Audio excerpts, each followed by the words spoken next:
నిన్న మా స్కూల్లో సరస్వతి విగ్రహము ప్రతిష్ట జరిగింది. అమ్మవారిని ప్రతిష్ఠించారు. పిల్లలందరూ వెళ్ళి దండం పెట్టుకుంటున్నారు. అప్పుడు స్నాక్స్ టైము, అందరు స్నాక్స్ తినేసి లైన్లో వెళ్తూ ఉన్నారు. తర్వాత కొంతమంది పిల్లలు వచ్చి అక్కడ నమస్కారం చేసుకుంటున్నారు.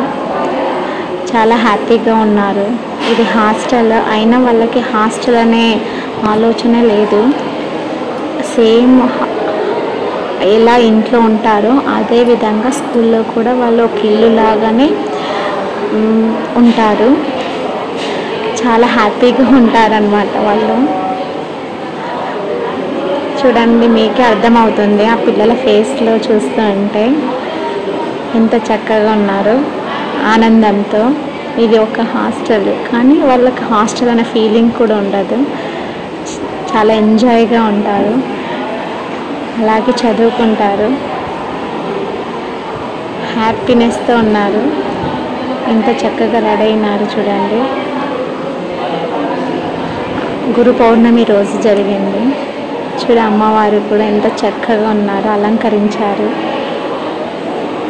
కదా. చాలా హ్యాపీగా ఉంది అమ్మవారిని అలా చూస్తుంటే. మరి ఈవినింగ్ వెళ్ళి మొక్కుంటారు, నైట్ వెళ్ళి మొక్కుంటారు, మార్నింగ్ వెళ్ళి మొక్కుంటారు. అలా వాళ్ళకి ఎప్పుడు మొక్కోవాలనిపిస్తే అలా వెళ్తూ ఉంటారు అమ్మవారి దగ్గరికి.